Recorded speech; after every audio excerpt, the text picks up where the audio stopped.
The emergency broadcast crackled across every communication channel in civilized space. Red warning symbols flashed on screens from the core worlds to the outer rim settlements. A reptilian council member stood before the assembled representatives, her scales pale with genuine fear. Ragnarok 7 is forbidden, she announced, her voice steady despite the tremor in her clawed hands. 3 survey teams have vanished. The recordings we recovered show why. The viewing hall darkened. Footage played across the massive screens. Creatures moved through dense forests, each one larger than anything most species had seen outside of nightmares. Pack hunters the size of cargo transports worked together with terrifying intelligence. Flying predators blotted out the sun with wingspans that stretched 50 m. Something in a toxic ocean dragged an armored survey vessel beneath churning waves. The screams cut off abruptly. No sapient species could survive there. The council member continued, this world is death incarnate. We declare it permanently off limits. The declaration passed unanimously. Warning beacons launched toward the planet within hours. Every civilized species agreed. Ragnarok 7 belonged to its monsters, except nobody told the humans they had to listen. 5,000 colonists floated in orbit around the forbidden world aboard the Perseverance. Most of them had left Earth with nothing but hope and determination. The overcrowded home world offered them poverty and desperation. This distant planet promised a chance at something better, at least it had before the warnings started arriving.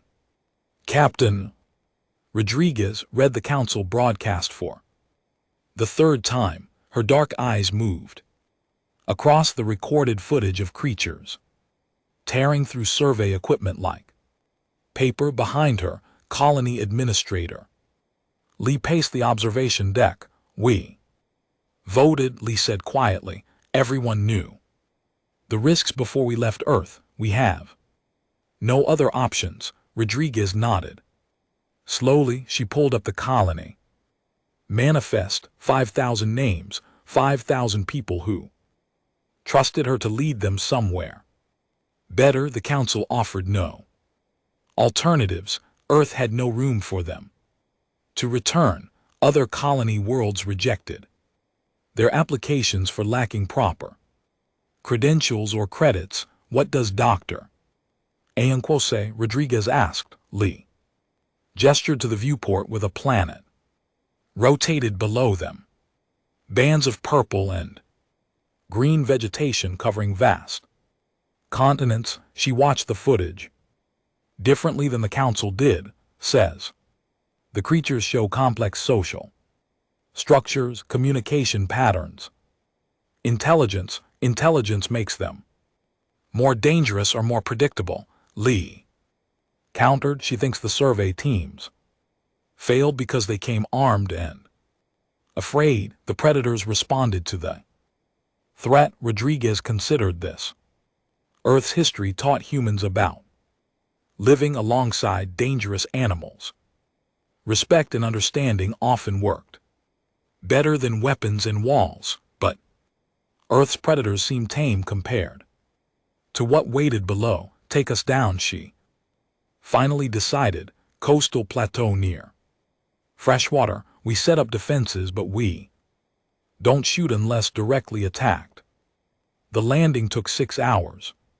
Atmospheric entry turned the sky orange around the descending ship. Colonists strapped into their seats and gripped armrests as the massive vessel shuddered through turbulence. Finally, landing thrusters fired and the Perseverance settled on a solid ground with a deep metallic groan.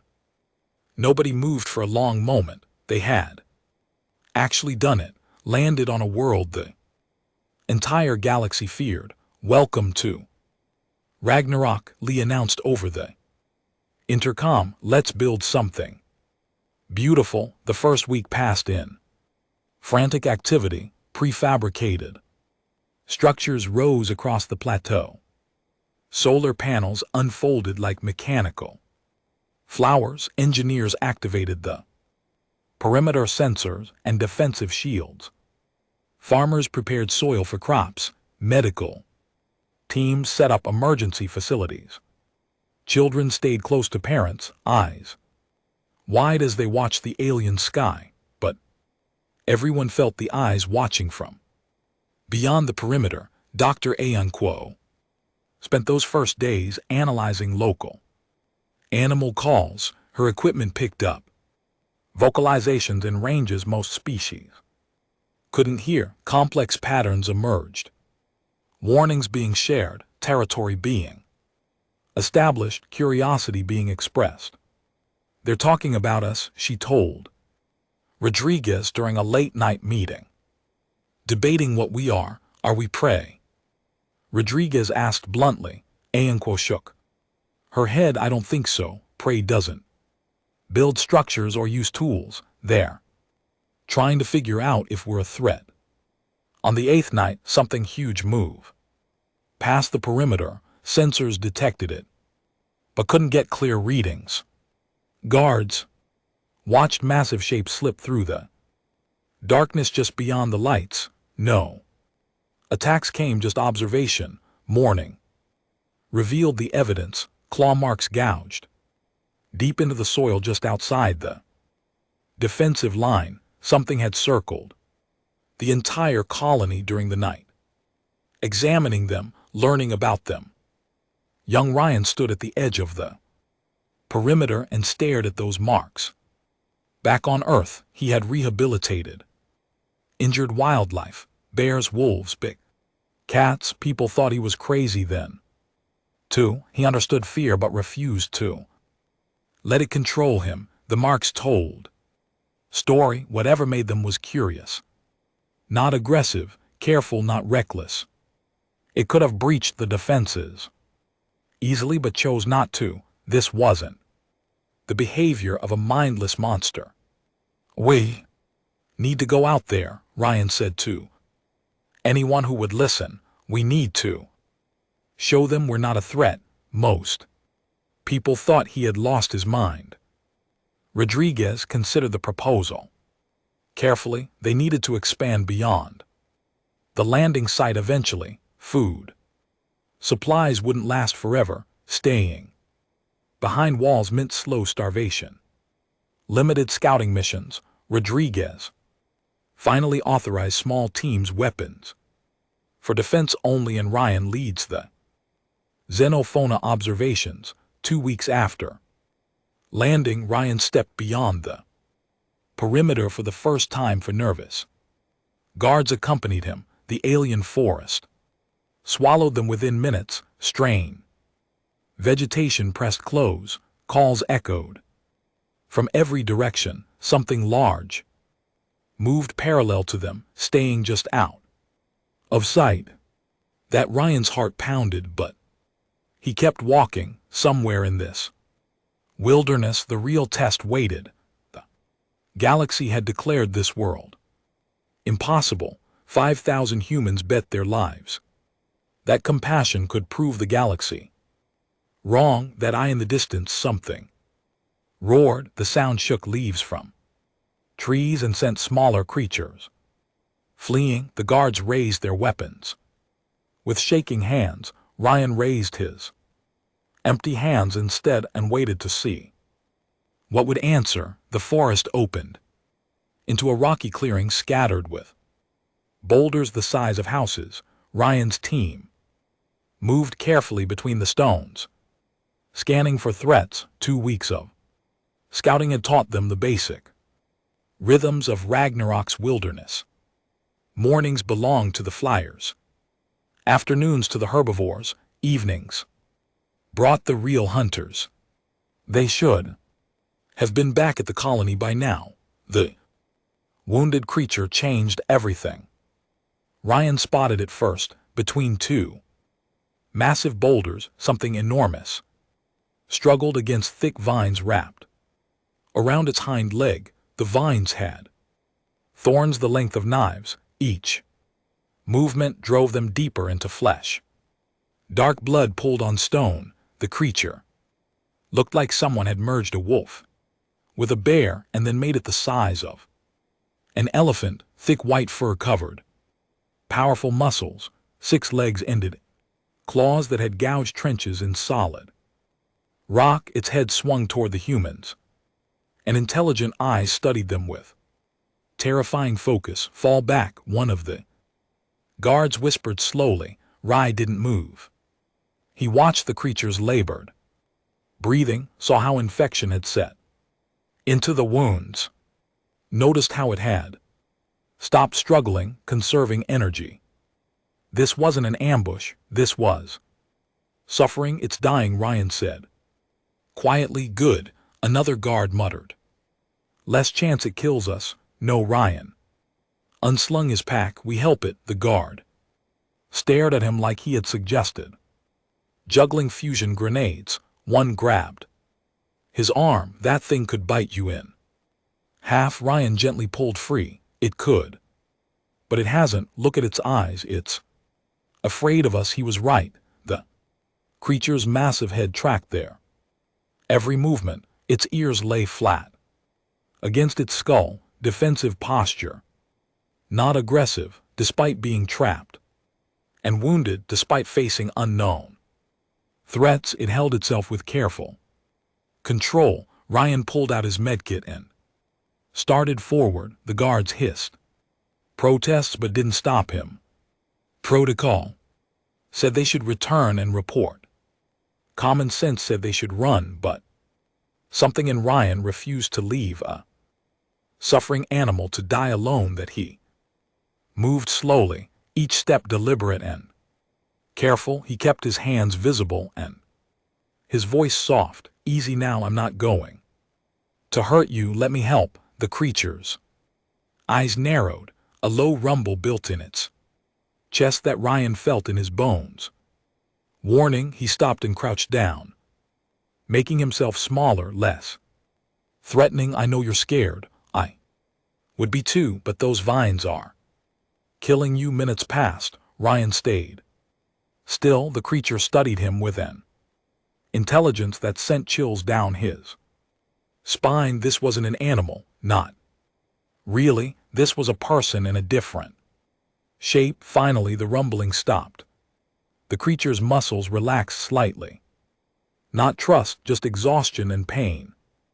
Overwhelming caution. Ryan moved closer. He could smell blood and infection now. Up close, the creature was even more massive. One paw could crush him easily. Those teeth could end him in seconds. That he pulled out cutting tools and antiseptic. The guards watched in frozen horror as he approached the trapped leg.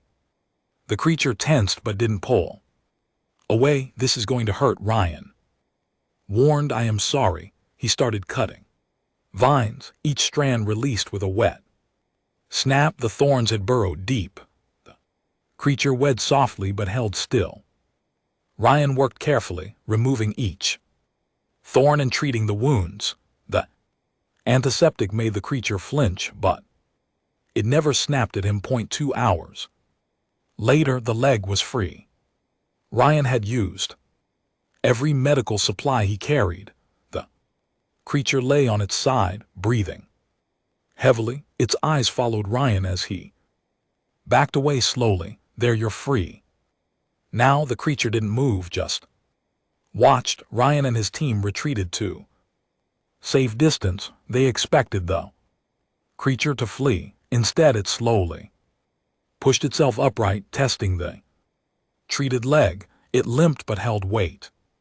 Then those intelligent eyes fixed on Ryan again. The creature dipped its massive head once, deliberate, unmistakable. Thank you. The guards practically dragged Ryan back to the colony. He filed his report while Rodriguez and Dr. Ayanquo listened in growing amazement. You realize you could have been Killed, Rodriguez said, but I wasn't. Ryan replied, it understood I was. Helping. Dr. Ayan Kuo pulled up her recordings of local vocalizations. These creatures are far more intelligent than anyone realized. The council saw monsters because they expected monsters. But the behavioral patterns suggest complex social structures, family, groups, cooperative hunting, maybe even culture. Over the next week, strain things happened. Other predators appeared at the colony edges, not attacking, just watching, studying. The sensors picked up vocalizations that Ayan Kuo said sounded like discussions. Then the white-furred creature returned. Ryan was helping expand the perimeter fence when he felt eyes on his back. He turned and found the creature sitting 20 m away, close enough to see, far enough to not threaten. Its leg had healed cleanly. The limp was gone. Hello? Again, Ryan said softly. The creature's ears perked up. It made a sound, somewhere between a chuff and a purr. Ryan started bringing food on his daily work assignments. He'd leave it near the fence and return to work. The creature would wait until he moved away, then approach and eat. Each day it came a little closer, stayed a little longer. Other colonists noticed. Some were terrified, others fascinated. Dr. Ayan Kuo recorded everything, building database of behavior and communication. That by the end of the month, the creature followed Ryan during his scouting missions, always at a distance, never threatening. When smaller predators approached the human teams, the larger creature would appear and the threats would flee. Ryan named it Frost for its white fur. Dr. Ayan Kuo warned against anthropomorphizing, but when Frost saved a scouting team from a pack of aggressive hunters, Rodriguez authorized the Xenopana integration program. If they want to be friends, Rodriguez said, watching Frost rest peacefully near the colony perimeter. Who are we to refuse? The council monitoring station detected the unusual activity. Urgent warnings flooded the colony's communication systems. Cease interaction immediately. The predators were too dangerous. Ryan sat beside Frost that evening and scratched behind its ears. The massive creature made a sound like rocks grinding together. Contentment. Let them mourn, Ryan said. We're already home, 3 months after landing.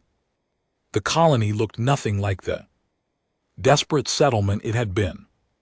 Gardens flourished with earth crops adapted to alien soil. Children laughed as they played in the plaza. Solar arrays hummed with steady power, but the real change was harder to see and impossible to ignore.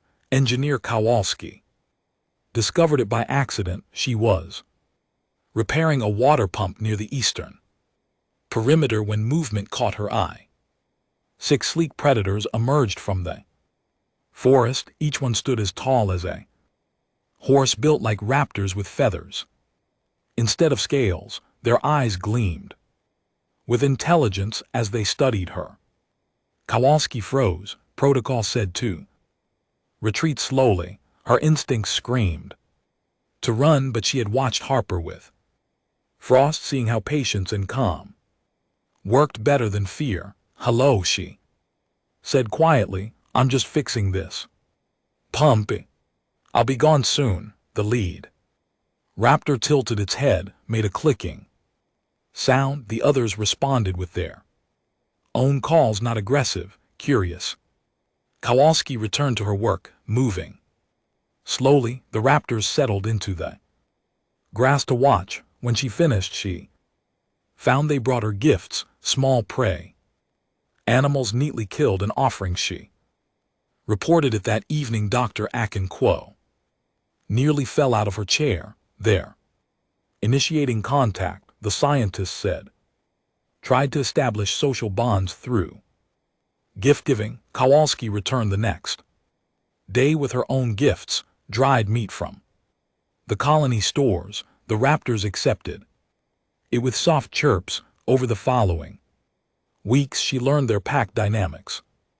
The alpha female who led them, the juvenile males who roughhoused like puppies, the elder who seemed to make final decisions. She wasn't alone in forming these connections. Farmer Lou discovered that the massive herbivores who trampled his crops would stop and listen when he sang. His voice seemed to calm them. He started singing while he worked, and the herbivores would gather at safe distance, listening peacefully. That a medical technician named Owie befriended one of the flying predators. After treating its injured wing, the creature returned daily, bringing its flock to roost near the medical facility. They drove away scavengers and kept the area clear of pests. More colonists reported similar experiences. The predators of Ragnarok were reaching out, forming bonds, becoming part of the community, and they were protecting the colony without being asked. A doctor Ayanquo worked frantically to document everything. Her reports to the scientific community went unanswered. The galaxy refused to believe what was happening. Then the diplomatic ship arrived. The council vessel settled into orbit and requested permission to land. Rodriguez granted it, knowing they had no choice. An ambassador's shuttle descended to the plateau and disorged a delegation of insecto diplomats, accompanied by heavily armed guards. Ambassador Chickstall's compound eyes swept across the colony. She expected ruins, survivors huddled behind fortifications, evidence of the inevitable disaster. Instead, she found gardens and children, humans working peacefully, and everywhere the predators. Frost lay near the central plaza, watching colonists pass by. Kowalski's raptor pack patrolled the perimeter. Flying predators roost on colony structure. A massive herbivore grazed contentedly near the school where children pointed and waved at it. Ambassador's guards went rigid, weapons raised. Chickle's antennae trembled with confusion. This is impossible, she stated flatly. Ryan approached with Frost following close behind. The guards nearly opened fire. Chickle stopped them with a sharp gesture. Ambassador, Ryan greeted. Welcome to our home. Frost chose that moment to investigate the newcomers. The massive predator moved forward with curiosity, sniffing at the delegation. Guards scrambled backward. Chickle held her ground through sheer force of will. Frost sniffed her thoroughly, made a thoughtful sound, then simply turned and walked away. They're not monsters, Ryan explained. They're people, just different. You have to listen to them. Dr. Ron Kuo gave the official presentation. Months of research, behavioral analysis, communication studies. The predators of Ragnarok possessed intelligence that rivaled many spacefaring species. They had complex emotions, social structures, even what might be culture. The previous expeditions failed because they arrived with weapons and fear, Ayanquo explained. The predators responded to the threat with force. We arrived desperate and open. We showed compassion to wounded. Frost, that changed everything. Chickle requested permission to observe for 3 days. Rodriguez agreed. The ambassador watched in growing disbelief as the impossible became routine. She saw children playing near resting predators, farmers working alongside herbivores who helped clear fields, engineers climbing flying predators to repair solar panels. On high structures, medical teams, treating injured creatures who waited patiently for help. On the final evening, the colonists held a gathering. In the central plaza, families shared meals, music played from portable speakers, and scattered among the humans, predators of every size rested peacefully. Frost lounged near Ryan. Kalska's raptor pack groomed each other in the grass. Flying predators roost on building edges. Even a few of the massive herbivores had wandered close, drawn by Lou's singing. Dixta recorded everything. She knew the council would never believe without proof. Her guards remained tense, but no attacks came. The creatures simply existed alongside humans in comfortable companionship. How did you do this? The ambassador finally asked Ryan. Ryan scratched behind Frost's ears. The massive predator made that grinding purr sound. We didn't do anything special, Ryan replied. We just treated them with respect, showed kindness, listened to what they were trying to tell us. Earth taught us how to live with predators. We applied those lessons here. Other species cannot do this, Chick said. We have tried to tame dangerous worlds. We always fail because you see danger first, Dr. Akono suggested gently. Humans see potential friends. That changes the approach. The ambassador departed with her recordings and reports. She filed them with the council, knowing they would spark fierce debate. Some would call for evacuation. Others would demand the humans share their secrets. A few might understand.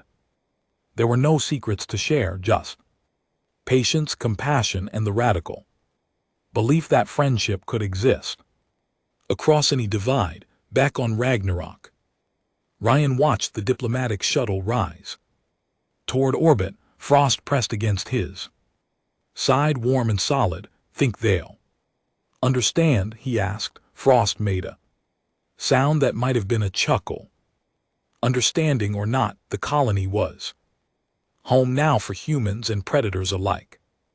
6 months of peace shattered with the arrival of the mining ship. The vessel appeared in orbit without warning, bypassing standard communication protocols.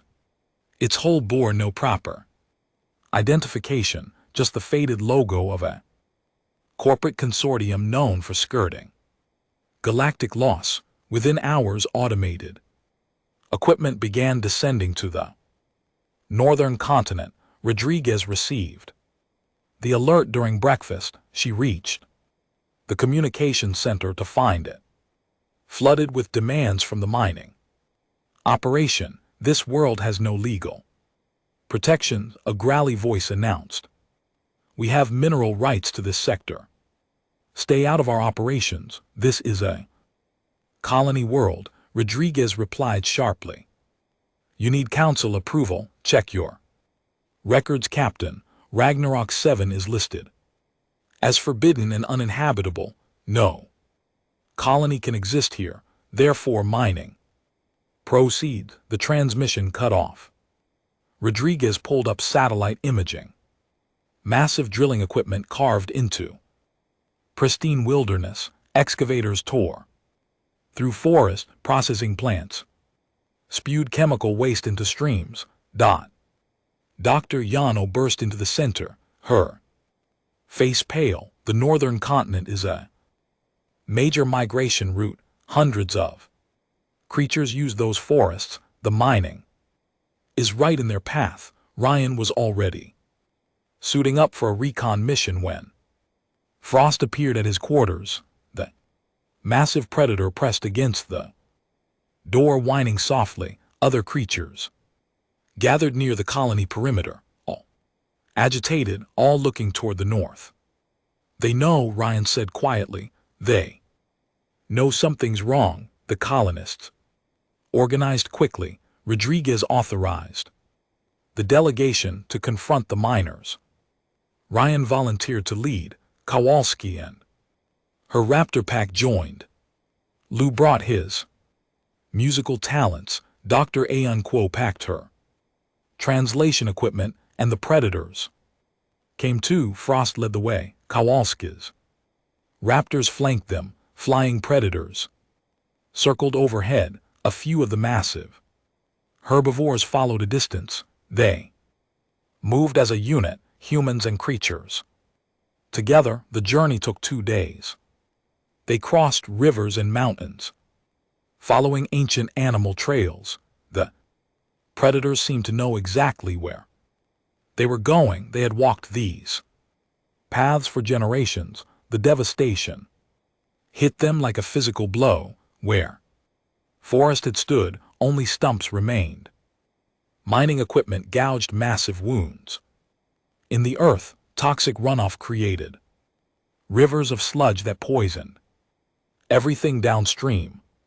The air tasted of chemicals and death, and scattered among the destruction bodies, a young predator crushed by automated equipment, several herbivores dead from drinking poison water. Smaller creatures lay everywhere, killed by toxic fumes or destroyed habitat. Frost made a sound Ryan had never heard before. Brief. The other predators took up the cry. It echoed across the wasteland, a chorus of loss and rage. Ryan felt tears streaming down his face. Kowalski fell to her knees.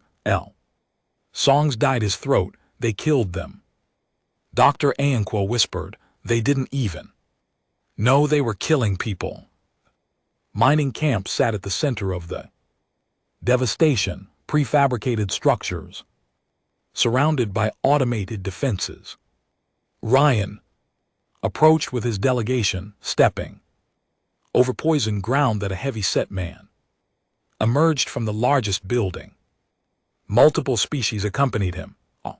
Wearing corporate uniforms, he looked at the humans with barely concealed contempt. You're trespassing on a licensed mining operation. Ryan stepped forward. Frost moved beside him, massive and furious. You're destroying migration routes, killing intelligent creatures. The mining boss laughed. Creatures? Those are animals. We have every right to extract resources. They're people, Ryan said quietly, and you murder them. Proving court. Now get out before I have you removed. You in what army? Kowalski asked flatly. The man gestured to his guards and automated defenses, dozens of weapons, military equipment. Frost stepped forward. The sound that came from deep in that massive chest made the ground vibrate. From a surrounding wasteland, predators emerged, dozens, then hundreds, raptors and flyers, massive herbivores and sleek hunters. Every creature that had bonded with humans and therein bonded kin who followed their lead. They surrounded the mining camp in silence, waiting. The guards dropped their weapons. Several miners fled to their ships. The boss went pale. This is illegal, he stammered. So is unlicensed mining on an inhabited world, Rodriguez said, appearing with a larger group of colonists. But we can discuss that with the council. The miners abandoned their equipment and fled within hours. Their ships vanished into orbit, leaving destruction behind. Ryan stood in the poison wasteland and felt rage war. With helplessness, Frost pressed against him, trembling. We fix it, he said firmly. Together, the work began. Immediately, humans and predators labored side by side. They dug channels to redirect water away from contamination, built artificial ponds and water sources, planted seeds from the colony's genetic banks. The flying predators scattered plant material across barren ground. A doctor worked frantically to complete her translation device. She had been studying predator vocalizations for months. The prototype was crude but functional. When she activated it near Frost, complex sounds emerged. Device struggled to translate. Guardians, we are guardians. Ryan stared at the device, then at Frost. Guardians. Dr. Ayanquo adjusted settings. More sounds, more translations. The predators shared their history. Long ago, another species had lived on Ragnarok, builders who created wonders and then departed too. The stars, the creatures evolved in their absence, developing intelligence and purpose. They became guardians of the world left behind. They had been waiting, testing visitors. The previous expeditions came with weapons and greed. They failed the test. Then humans arrived. Ryan freed wounded Frost when he could have fled. That single act of compassion changed everything. We waited for the right ones. The translation device reported, the ones who understand you passed. Ryan knelt beside Frost, understanding flooding. Through him, the attacks on previous expeditions hadn't been mindless violence. They had been judgment. Miners didn't know, he said softly. No. The device translated Frost's response. They saw resources, not people. They always see resources. Over the following weeks, the wasteland began to heal. New growth appeared. Water ran clearer. Creatures returned cautiously to reclaim their territory. The council observer filed continuous reports. Human predator cooperation on massive scale, shared purpose and mutual care. The impossible becoming routine. News spread across the galaxy. Some responded with wonder, others with fear. The idea of humans bonding with apex predators terrified species who saw only danger. But on Ragnarok, humans and guardians worked together to repair what greed had broken, and in doing so proved that some bonds transcended species, language, or form. News of human success on Ragnarok 7 spread through galactic networks like wildfire. Within weeks, every civilized world knew the story. Humans had accomplished what the Council declared impossible. They had tamed a predator world. The reactions varied wildly. Scientific communities erupted in debate. Some demanded access to study the phenomenon. Others insisted they reports must be fabricated. Academic papers flooded journals arguing about human psychology, predator intelligence, and the nature of interspecies bonds. Military strategists saw different implications. A human colony protected by apex predators could defend territory that conventional forces couldn't hold. The strategic value was enormous. Classified reports circulated through defense networks. Corporate interests moved fastest. A trade consortium offered the colony 10 million credits for exclusive rights to study and replicate their methods. Representatives arrived within the month. Expensive suits and calculated smiles. Ryan met them in the colony's council chamber. Frost lay beside his chair, a silent reminder of what they really wanted. We're prepared to be very generous, the lead representative said. Share your animal control techniques and you'll all be wealthy. They're not controlled, Ryan replied. They're friends. You can't buy friendship. Everything has a price. Ryan stood. Frost rose with him, towering over the corporate delegation. The exit is that way. Other species attempted their own versions of the Ragnarok model. Military expedition tried to pacify forbidden world using human advisors. They ignored the advice about patience and respect. 3 days later, rescue teams found survivors but no successful bonds that a scientific colony tried. Systematic approach, treating dangerous creatures like experimental subjects. The predators tolerated observation but formed no connections. The project dissolved after a year of failure. The pattern repeated across a dozen worlds. Without genuine compassion and respect, the bonds didn't form. You couldn't fake it. The creatures knew. The council convened emergency sessions. Representatives argued for days about proper response. Some demanded forced evacuation of Ragnarok, fearing human predator alliance as galactic threat. Others insisted humans had solved an impossible problem and deserved recognition. The debate raged until corporate operatives made their move. They came in the night, professional kidnappers hired to capture bonded creatures for study. If humans wouldn't share their secrets, corporations would take them by force. The team infiltrated. During a storm, they identified a young raptor from Kowalski's pack, separated from the others. Perfect target. They fired tranquilizers and moved in with restraints, professional, efficient. They had the young raptor secured within minutes. Then the forest exploded with fury. The pack alpha screamed warning. Every bonded creature within range responded. Frost arrived first, moving with terrifying speed. The kidnappers' weapons might as well have been toys.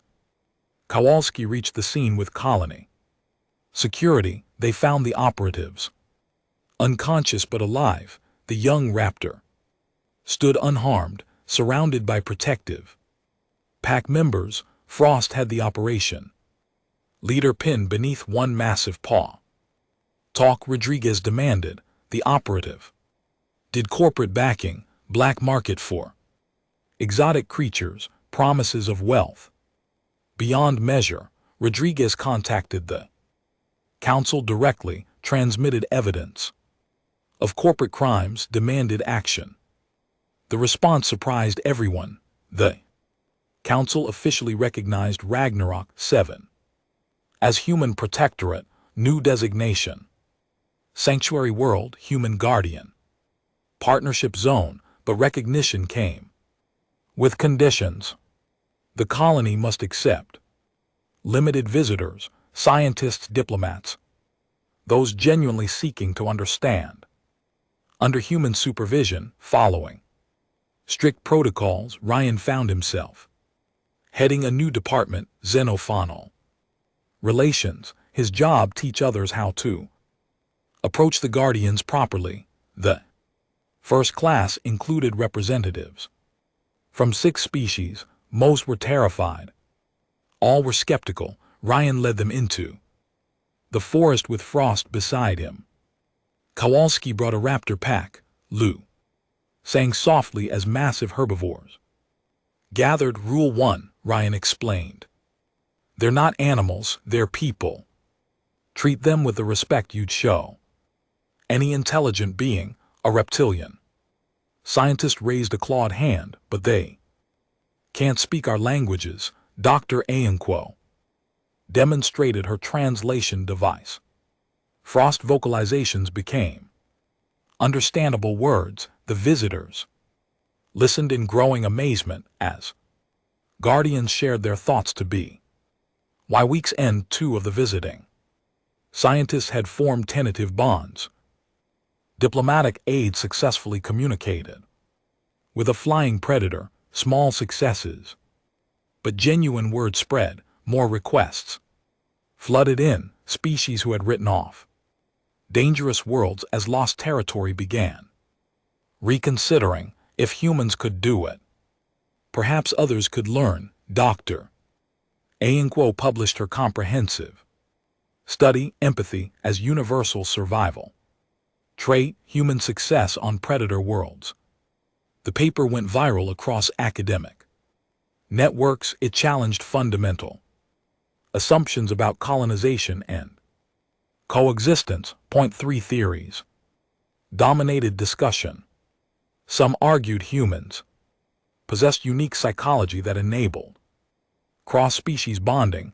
Others insisted any species could learn if properly taught. A few suggested the guardians were special, more receptive than typical predators. Ryan thought they were all partially right and completely missing the point. It's not about special abilities, he told a journalist conducting interviews. It's about seeing others as people, not resources or threats. That's not uniquely human. That's a choice anyone can make. The colony population grew. News of success attracted those seeking fresh starts. Some came to study, others to live among the guardians. All had to prove they understood respect and compassion before being accepted. The council designated other forbidden worlds for human evaluation. Perhaps Ragnarok wasn't unique, perhaps other impossible places just needed the right approach. But success attracted danger too. Some species viewed human guardian bonds as threat to galactic order. Whispered discussions in council chambers. Concerns about humans controlling apex predators. Fear of what that power might mean. Rodriguez increased security. The guardians themselves became more protective. They had learned that not all visitors came with pure intentions. That on quiet evenings, Ryan would sit with Frost overlooking the colony. Lights glowed against alien darkness. Humans and guardians moved together. Through the streets, children played, while predators watched over them. We started something, Ryan said softly. Change how the galaxy sees dangerous worlds. Frost made a thoughtful sound. The translation device on Ryan's belt rendered it simply. Change how galaxy sees family. Ryan smiled and leaned against warm fur. Family, that's what they had built, not through conquest or control, through patience, compassion, and the radical choice to see others as equals. The galaxy was still learning that lesson, but on Ragnarok it was simply life. 1 year after landing, Ragnarok 7 celebrated its first anniversary as an official colony. The plateau that once held desperate refugees now thrived with permanent structures, proper schools, medical facilities, research centers, and everywhere the Guardians' construction crews worked alongside massive herbivores who could move materials that would take humans days to shift. Flying predators helped engineers access difficult locations. Kowalski's raptor pack had grown to include 3 more families, creating an integrated security network that never slept. Children grew up speaking 2 languages, human words and guardian vocalizations. Dr. Ayanquo's daughter could call raptors by name and understand their responses. She played with young guardians the way human children played with puppies, except these puppies would grow away several tons. Ryan ran the xenofaunal relations department from a building at the colony's edge. His team had grown to 15 full-time trainers. They processed applications from across the galaxy. Most were rejected. Not everyone could approach guardians with proper respect, but some succeeded. An elderly philosopher from a crystalline species formed a deep bond with one of the herbivores. They spent hours in what appeared to be meditation, though Dr. Ayanquo suspected it was genuine communication beyond current translation abilities. An engineer from an aquatic species worked with the ocean-dwelling guardians, learning their migration patterns and establishing the first underwater colony outpost. Turns out the monsters of Ragnarok's toxic seas were actually quite friendly once you stop trying to kill them. The Council officially recognized the colony. Success. Ragnarok 7 became a protected sanctuary world. The designation carried legal weight, no mining noises, no corporate exploitation. Other forbidden worlds were being reconsidered. A human advisory team had been dispatched to 3 separate locations. The results were mixed. One world showed promising early contact. Another proved too hostile even for patient approach. The third was still being evaluated. We're not miracle workers, Rodriguez told the council representatives during a status meeting. Some worlds can't be colonized. Some creatures can't or won't bond with outsiders. That's okay. Not everything has to be useful to be valuable. The message was clear. Ragnarok's success didn't mean humans could tame any dangerous world. It meant they could recognize when genuine connection was possible and respect when it wasn't. Ryan spent his mornings training new arrivals. Today's group included 3 scientists and a diplomatic aide. He led them into the forest with Frost padding beside him. Remember, he explained for the 100th time, the Guardians aren't pets, they're partners, equals. If you can't accept that, turn back now. One scientist raised a tentacle. How do we know if they accept us? They'll let you know. Ryan gestured to Frost. This is Frost. We've been together since the beginning, but that relationship took months to build. Patience is everything. Frost approached the group slowly. Each visitor received a careful sniff. The Guardian made small sounds at the translation devices rendered as assessment. Curious, nervous, respectful, afraid, but trying. Good. Frost's device translated. They learn. The diplomatic aide, a young insectoid, trembled as Frost investigated her, but she held her ground and kept her voice steady. I'm honored to meet you, Guardian Frost. Frost made a pleased rumble. Small start, but genuine. Back at the colony center, Dr. Ayenquo reviewed data with her research team. Year of observations, thousands of hours of recordings, behavioral analysis that rewrote xenobiology textbooks. The Guardians have what we might call culture, she explained during her presentation to visiting academics. Traditions passed between generations. Art in the form of territorial markings and vocalizations, even what appears to be spirituality connected to their role as world protectors. The implications were staggering.